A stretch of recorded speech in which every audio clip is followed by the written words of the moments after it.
Biblical scholar Walter Brueggemann, in his book Finally Comes the Poet, reminds us that church people are like any other people. We are not changed by rules. The deep places in our lives, places of resistance and embrace, are not ultimately reached by instruction. Those places of resistance and embrace are reached only by stories, by images, metaphors and phrases that line out the world differently, apart from fear or hurt. Jesus often told these stories, and we know them as parables. Martin Luther King Jr., in his "I've Been to the Mountaintop" speech on the day before his death, described the road as follows. "I remember when Miss King and I were first in Jerusalem. We rented a car and drove from Jerusalem down to Jericho. And as soon as we got on that road, I said to my wife, I can see why Jesus used this as the setting for his parable. It's a winding, meandering road. It's really conducive for ambushing. You start out in Jerusalem, which is about 1,200 miles, or rather 1,200 feet above sea level. Actually, about 2,100 or 640 meters. And by the time you get down to Jericho, 15 or 20 minutes later, you're about 22 feet below sea level. That's a dangerous road. In the days of Jesus, it came to be known as the Bloody Pass. And you know, it's possible that the priest and the Levite looked over that man on the ground and wondered if the robbers were still around. Or it's possible that they felt the man on the ground was merely faking, and he was acting like he had been robbed and hurt in order to seize them over there, lure them for quick and easy seizure. And so the first question that the priest asked, the first question that the Levite asked was, if I stop to help this man, what will happen to me? But the Good Samaritan came by and he reversed the question. If I do not stop to help this man, what will happen to him?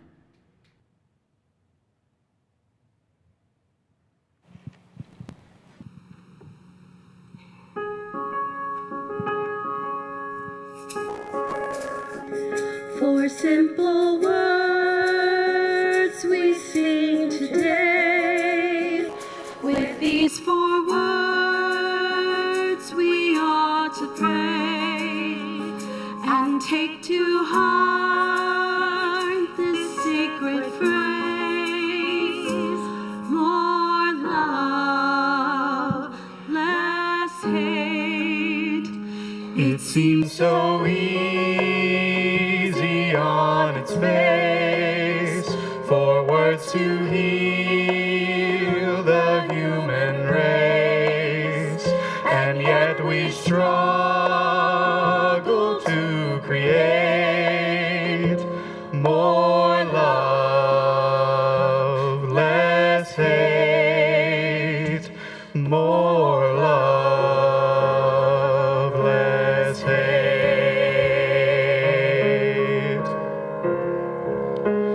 For love we stand, more love in this land. Will you join? Come take my hand. More love, less hate. When fear and violence touch our lives, hate separates, seeks to divide. Our faith in love won't be denied. More love, less hate. Just as the night gives way to dawn, justice shines forth before too long. Until that day, we will sing on. More love, less hate. More love, less hate.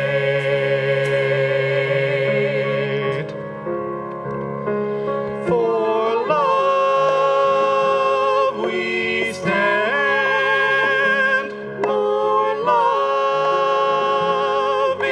this land. Will you join? Come take my hand. More love, less hate. For love we stand. More love in this land. Will you join? Come take my hand.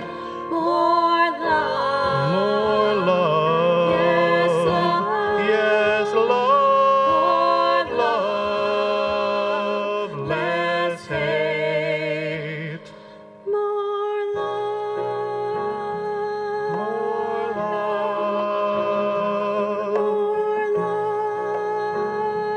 More love. More love. More love.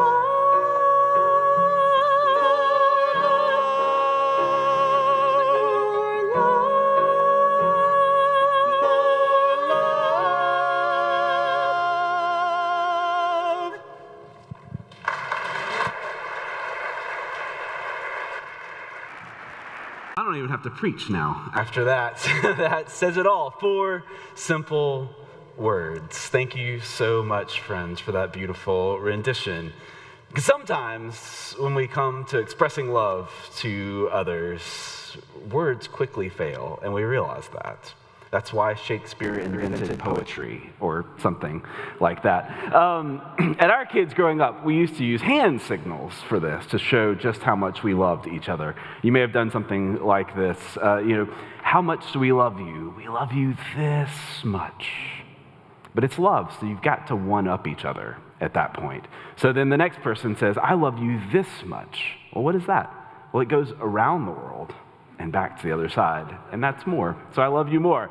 And then the next person says, well, I love you this much. Well, what's that? Well, it goes to the extent of the ever-expanding universe and everything in the observable cosmos. So it's essentially infinite. I win. Boom. I win love today. And I don't know if that's how it works at your house, if you're competitive in expressing love, but we are too. Sometimes expressing love, our words can fail. We try to communicate it and to put it into action. Maybe it's shaped like arms open wide. Maybe it's shaped like a Dr. Pepper can on a hot summer day. Maybe it's shaped like a bus, like this past week when Network of Community Ministries bus set up down the street at La Mirada, full of Arapaho folks and more, out there to share food and to share an invitation to ESL classes and immigration support and after-school care for kids and more, shaped like a community there to love their neighbor as themselves. Love takes many shapes, doesn't it? Last week, we began talking about Jesus' essential teaching that everything hangs on. Love God, love neighbor, as we love. On these 2 commandments hang all the law and the prophets, Jesus says, which that hang all the law and the prophets is shorthand in Jesus' culture for all of the scriptures, religious tradition, all of it. Love God, love neighbor, as we love ourselves. So in another account of this teaching, in a gospel that we call Luke, the crowd around had a follow-up question, just like our kids did today, which is really good. Totally have a follow-up question to love God, love neighbor as we love ourselves. So one of those is, okay, how do we love our neighbor? What is love shaped like? What does it look like? How far out does it extend? Right? Isn't that the question? Especially in this day and age when it seems like the fabric of our common lives is stretched, or as the signs go up in our neighbors' yards in this season. All right. Sorry, I don't know if we're ready for that quite yet. We've heard this love your neighbor thing before, but how do we put it into action in our lives in our time? Well, those around Jesus had the very same questions. And so they asked, okay, Jesus, so who is my neighbor? Which meant, how far out am I supposed to extend this love? Is it this much? Right? And so to answer, Jesus tells this story, which is so Jesus. So Jesus tells this story, and for those who listened, who really listened, it had the power to change everything. And we may have heard this story before. It may be a new one for us. But if we listen afresh today, too, I'm going to listen closely. So it starts like this. A man was going down from Jerusalem to Jericho on that Jericho road and fell into the hands of robbers who stripped him and beat him and went away, leaving him half dead. Well, that's quite an opening scene in a Jesus story. It seems like Jesus is like telling this episode of Law and Order or something. You kind of expect like a bum bum at this point in the story. But Jesus begins this story to depict someone in clear and deep, great need so that we'll sit up and take notice and so that we notice what happens next in the story. And it continues like this. Now, by chance, a priest was going down that road, and when he saw him, he passed by on the other side. A priest, right? Who's a leader and a shepherd of the people, notices and just passes by. I'm sure he had some good, important, churchy things to do. Jesus doesn't pick this priest because he's a bad person. He picks him because he's a good person. And trust me, good people will always be able to find good reasons to walk on by. I have done it many times myself, right? I can come up with a lot of good reasons, lots of yeah, but, or counters and statistics, and that allow people to say, oh yeah, I can see that. That's a good point. And I'm sure you have some really important churchy, pastory stuff to take care of and allow me to walk right by my neighbor, a child of God in need. Whew. Jesus is coming in strong in this story and coming right for me this morning, apparently. But that's exactly what Jesus is doing. Jesus is telling this story in a way that cracks through our comfort, that pulls people past their comfortable, safe distance, extended version of love your neighbor, to stretch us a little bit farther toward the God of the infinite world, whose love and liberation and life is all-encompassing. This vision of our shared humanity and our mutuality, the shape of what it looks like to truly love our neighbor. A vision that has the power not just to perform love, but to transform and heal. But Jesus doesn't let up in this story. He continues. So likewise, a Levite. And a Levite was someone active in religion and in politics, in the civic life there. A Levite, when he came to the place and saw him pass by on the other side. I don't think it's accidental that the first two folks that Jesus identifies were involved in religion and politics, respectively. Because Jesus is saying, don't get caught up calling and miss the essential calling to love God and love neighbor that sits at the heart of everything. God cares more getting it right with our neighbor than passing right by and getting to church on time. In fact, we cannot love God if we don't love our neighbor. And for our civic and political responsibility, it is nothing if it doesn't care for the vulnerable among us. So elsewhere, Jesus goes even deeper straight to the heart. In Matthew chapter 23, he says, woe to you, scribes and Pharisees, for you tithe mint and dill and cumin, and you have neglected the weightier matters of the law, justice and mercy and faith. He says, your church may look good and it may smell like heaven, apparently. But you've passed by on the other side from justice and mercy and actually living out your faith. To walk in faith means to walk on the side of the road that sometimes isn't so pretty and doesn't smell like all of those fresh spices.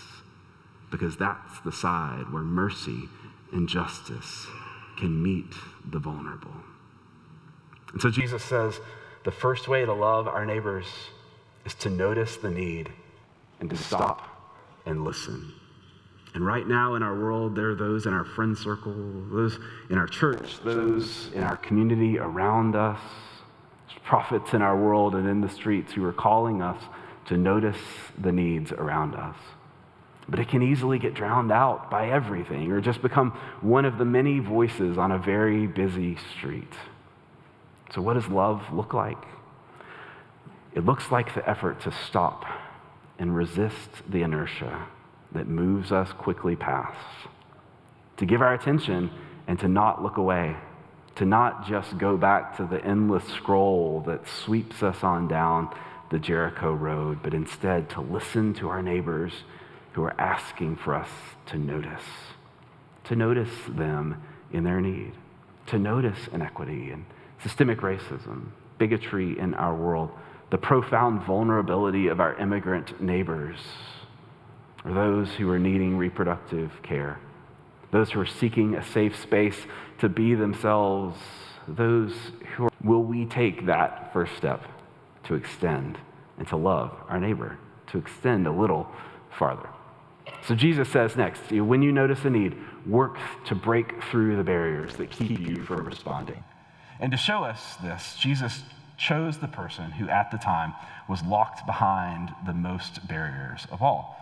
Jesus says a Samaritan was traveling and came near him, and when he saw him, he was moved with pity.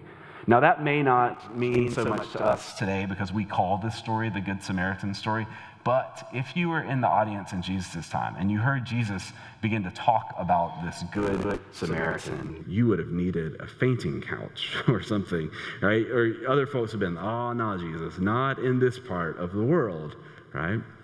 Because Samaritans were the most other of others in their culture, and they were the Jews' literal neighbors. So get this, a long time ago, Israel had split between the north and the south, and those divisions lingered. The north, where Samaria was, had gradually taken on some different culture and religious practice than the Jews, and the Jews saw this as less than and corrupted. And like people in our time, sometimes people try to build the biggest walls between those that we share the most with. The feeling of Jews toward Samaritans was centuries of racism and bigotry and nationalism that had been passed down through culture and through religion, these monumental barriers that kept the Jews and the Samaritans from regarding each other as neighbors worthy of stopping and noticing. And so Jesus says, the Samaritan broke through the barriers to help his Jewish neighbor and fellow traveler. And at this moment, people were stunned. Because what Jesus was doing was telling the story and locating it right in the middle of their biggest to love, and to extend. He was combating, among other things, this powerful intersection that happens when religion and nationalism and racism gets in the way of our ability to love our neighbor and recognizable, inextricable mutuality in which we were all made. That intersection keeps us from crossing barriers. Instead, it creates them. It doesn't bring love, it plays on fear. It doesn't only stay on its side of the street, but builds a wall between us. So tonight, our Arapaho youth are gathering around a conversation about Christian nationalism, which is one name in our time, in our country, for that intersection of nationalism with religious and racial supremacy. What Pastor Kathy's teacher, Jim Wallace, calls in his new book on this topic, the false white gospel, because it's the farthest thing from the true teaching of Jesus, the brown-skinned Afro-Semitic son of a day laborer and a young mom who put love at the center of everything and centered the Samaritan in this story of what love is shaped like. The great pastor Carlos Rodriguez recently posted this tweet that just clarified the different gospels, the common things that we might hear on the streets, and what Jesus taught. And so you heard that right. Yes, sometimes I find wisdom on Twitter. And I did in this particular case, and I want to share it with you because it encapsulates this. This is what he wrote. He said, Christian nationalism says fight. Christ says blessed. are the peacemakers. Christian nationalism says America first. Christ says, for God so loved the world. Christian nationalism says mass deportation. Christ says, welcome the stranger. Christian nationalism says U.S. Christ says us. That's why Jesus used the Samaritan in this story. For the people then, and for us too. Because it shows us the shape of God's love. Not a line in the sand, but an infinite circle that stretches to the extent of the ever-expanding cosmos and embraces all the people in it, including our beautiful country and all of the beautiful countries in our world and the people within them. The Samaritan noticed the need of a fellow child of God and did not let human barriers get in the way of extending love, because he knew that borders and barriers are man's doing, not God's. Nothing that divides us is divine. God so loved the whole world, and that includes all of us. And more than ever now, our world needs us, and places like Arapahoe to choose love as the center above all. Our nation needs it. Our neighborhoods need it.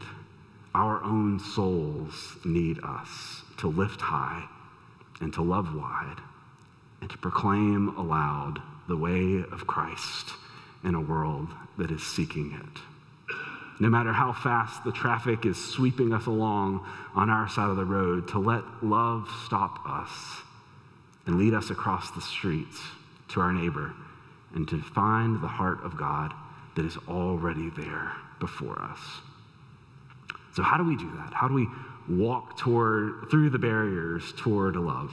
Well, I'll tell you, using Legos.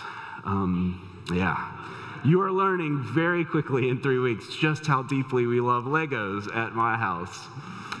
So a while back, my son Hudson went on a kick building scripture stories out of Lego bricks. Yeah, he just did this one day. It was kind of amazing.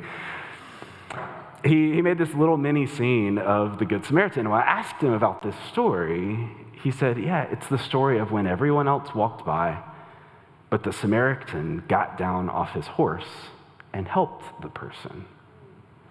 And I stopped, because I'd never noticed that detail, that the Samaritan got down off his horse and helped. Friends, what does love look like? What is the shape of love? What is the antidote to all of the other ways of being? To get down our horse and help. For me, whatever high horse I sit upon, whatever elevation of power or privilege or patriarchy, whatever nationality or name elevates me, to stop and listen and get down off my horse so that I can help. But the Samaritan didn't just get down off his horse. It says the Samaritan lifted his neighbor onto the horse where he once sat. The Samaritan went to him and bandaged his wounds, pouring oil and wine on them. Then he brought him and put him on his own animal and brought him to an inn and took care of him, to get down off his own horse so that he could put someone else on it. Do I do that as a mentor, as a leader, as a neighbor, as a parent or a partner, as a white male pastor-ish type person? That's my elevation. Whatever your elevation is, do you use it to elevate others? We have a group here called Journey Toward Racial Justice, which is doing an amazing job helping lead us in our congregation on that journey. And one of the books on the reading list for that community is this book by Layla Saad, a workbook called Me and White Supremacy. In it, Layla describes being an ally, being someone willing to get down off our horse and help. And she says that being an ally looks like this, taking on the struggle as our own, It means getting down off our horse to meet someone in their struggle. Standing up even when you feel scared. Being willing to stop and notice and cross the street. Transferring the benefits of your privilege to those who lack it. Lifting others up with our own elevation. And acknowledging that while you too feel pain, the conversation is not about you, but the healing of our neighbor. And doing whatever it takes to help heal. That's what God's vision of loving our neighbor in need looks like. 3 walked by, but only one noticed the need, broke through the barriers. Only one was willing to get off the horse and lift another up and to take on the price of the neighbor's healing. And though it was just one, it made all the difference. And this example, over thousands of years, has transformed our lives and made our world a more compassionate and just place. It says the Samaritan took 2 denarii, gave them to the innkeeper, said, "Take care of him. When I come back, I will repay you." Get this, whatever it takes. Whatever it takes. How far does love extend? As far as it needs to. That's the shape of love. In this moment, I imagine Jesus' audience was silent, contemplating their own lives, remembering all those they had walked by, and trying to open their minds to this radical, revolutionary love of whatever it takes. And then Jesus said these simple but profound words: "Go and do likewise." Go and do likewise. Notice the need. Get down off our horse. Lift the other up. And go do whatever it takes. As far as love calls us, extend love. Go and do likewise. That, friends, is the shape of love. That is what will take love your neighbor off the page and into our day and age, our lives, our homes, our streets, our schools, our workplaces, going and doing likewise. I saw it here at this church this week. Now, I mentioned the journey to La Mirada, this group of people from Arapahoe who got down off their horse. In this case, got down off the bus and went into Love the Neighbors at La Mirada, an affordable housing apartment complex just a little bit down the street from our church. A place that our church is working to help support holistically.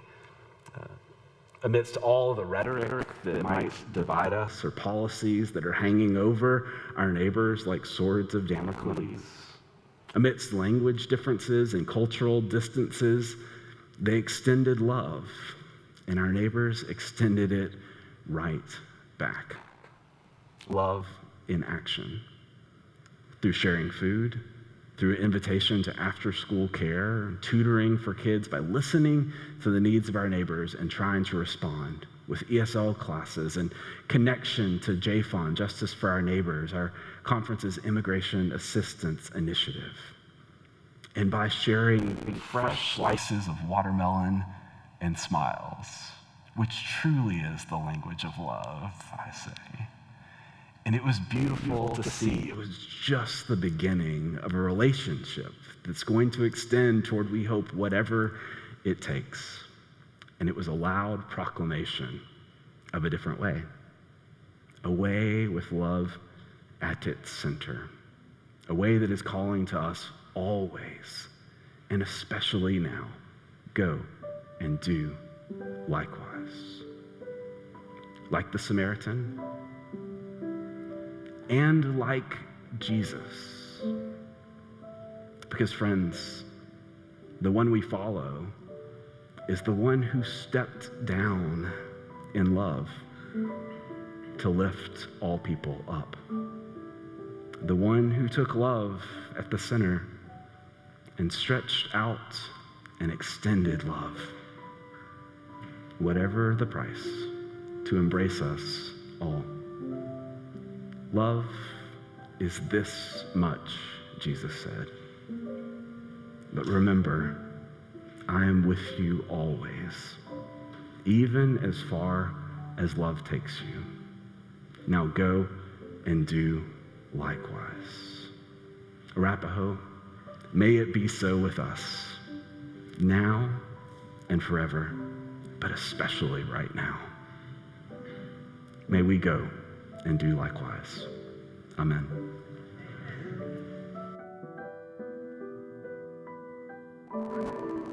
Let us pray. Most loving and gracious God, today you've put conversation in our hearts about love and loving our neighbor,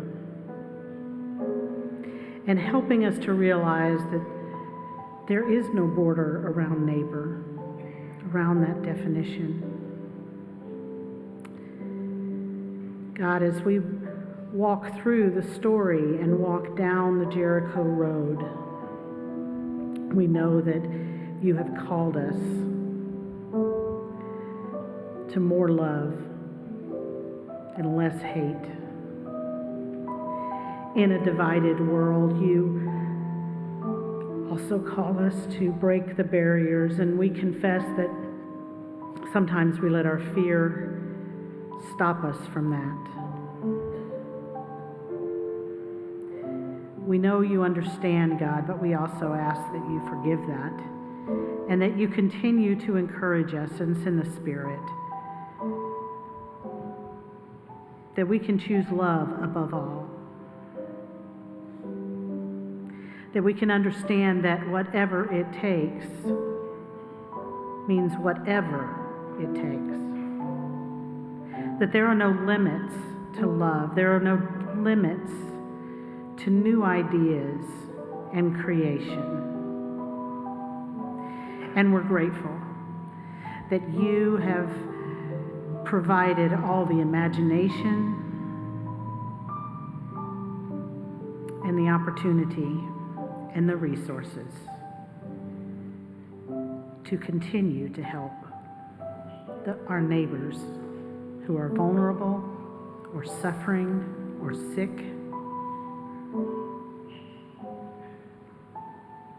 God, we're grateful. I ask that you continue to call us, and call us as we remember the words of Christ who taught us to pray. Our Father, who art in heaven, hallowed be thy name. Thy kingdom come, thy will be done, on earth as it is in heaven.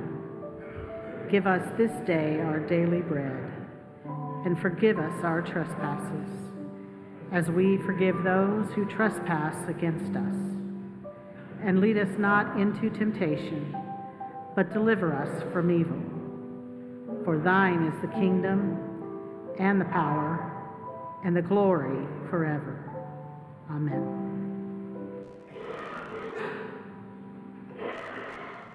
Well, hello, Arapaho. My name is Jenny Bates, if we have not met before. And I am here to invite you to go and do likewise, as Jesus asked us. One of the ways you can do likewise for our community in this neighborhood is to participate in our uniform drive for Adobe Pre-K. If you don't know, we have a long history with Adobe Preschool, and we have one more year to share God's great love with the 4-year-olds there. We are collecting uniform supplies. There is, out in the lobby area, you'll see a room divider screen with little t-shirts and shorts on it. If you'll grab one of those t-shirts or shorts and provide clothing for a child this school year. If you didn't have the time today, or you're not here in person, you can sign up through the Sign Up Genius that went out through the church newsletter last week. We ask that you purchase those uniforms and return them back to the church as soon as you can, so we can make sure our kids have a great start to the new year. And I'm also going to share with y'all some more today in our generosity moment about our mission trip the youth went on a couple of weeks ago. Last week, I told you about Harper Roberts' adventures, and this week I'm going to tell you about mine. This was my first mission trip with the youth and my first mission trip since 2001. So it was a great time. It reminded me so much of what it means to do love and to act in love. One of the things that we got to do on this mission trip, my team, which included myself, Ren, and about 7 other strangers we got to know very well by the end, was build a ramp and replace a door in a home for the Irwin family. This is one of the most complicated ramps that was built that week. It had a 3-point turn, and part of that was because of the angle of the home's front yard. Mrs. Irwin had not been out of her home for 4 months before we built this ramp for her. She had received a new electric wheelchair that did not fit through the doors of her home when it was included herself in it when it was fully deployed. The last time Mr. Irwin said his wife had been out, it had taken her half an hour to get down the 4 back steps to their car. Your youth helped build a ramp that gave Miss Irwin the accessibility to get out of her home. We also took care of First United Methodist Church of Cleburne by doing some lawn work for them to make their campus feel inviting. So as Mr. Irwin said, when my wife and I go to church for the first time in probably 20 years, we will have a beautiful church there that will greet us. These are the actions and the doing of love in your neighborhood that your youth have participated in. It was a meaningful experience to me to see such youth doing Christ's love. And as part of generosity, I encourage you all to consider coming with us next year on mission trip. You are the ones who show this youth examples of what love can look like, and you will learn from their example as well as what love looks like. So thank you, and Kathy, if you'd like to finish. One little thing that Jenny has not shared with you, and that is that she also learned what an alternator is, and that there are resources in Cleburne that can help to repair or replace alternators on buses. And it's because of your generosity that we now have an alternator in the bus.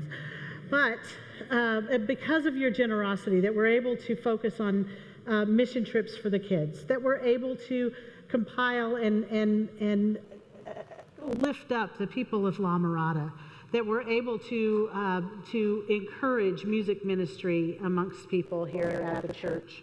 There's so much that your generosity and donations do, and so we want to encourage you, if you have not already, that you will donate either online at arapahoeumc.org/donate, or there is a kiosk out front that you can leave whatever you'd like. We're so appreciative. Thank you. So many of you probably know that I teach elementary music, and every year on the first day of school when I teach kindergarten, we spend about 15 minutes forming a circle. And I do this because it sets the stage for my year. But 9 times out of 10, when we start to form that circle, you can guess what happens. They form it too small, and we have about 3 or 4 kids left out, and then we start crying because we don't know how to solve the problem. So I just have to take a step back, and I tell them, let's take a step back. And like magic, we take that step back, and everybody fits in the circle. And this song today is so simple, but it's just a beautiful message of drawing that circle wide. So please stand with me as you are able. And we have Jonathan on guitar and Brian on drums, and we're just gonna jam out to this morning.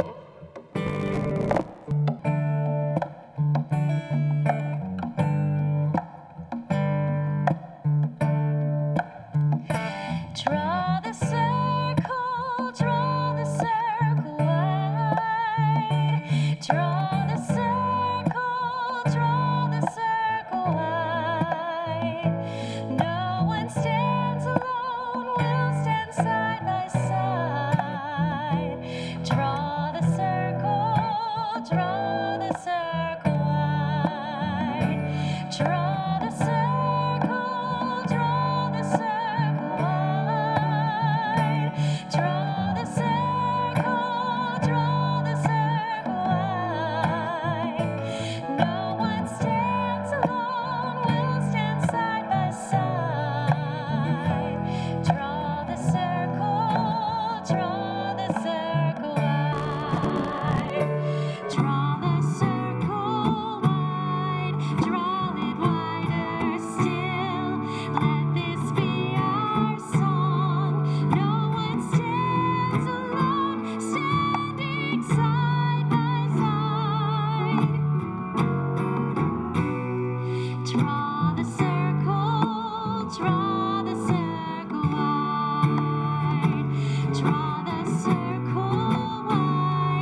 Draw the circle, draw the circle wide.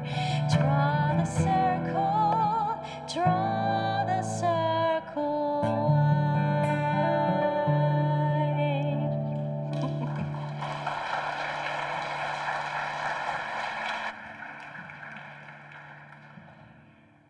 Friends, it's an honor to get to sing that song with you because, as I've learned, that song has a special place in this community's heart. That was a song that this church sang when it took a vote to open the church and open marriage and open the work of this place to all people, that this church literally made that circle and stepped as wide as we could. And this church continues to share that love wider and wider still. And it has been an honor over these last 3 weeks to begin to get to know a little bit of that story, to glimpse a little bit of it. And I cannot wait to see what God has in store for us all as we draw that circle even wider. So, as we go into this world, receive this benediction. Friends in Christ, siblings on this journey, may you go into the world and bear witness to the love of God, extending it to all you meet. May you stop and notice. May you climb down from your horse so that you can lift others up.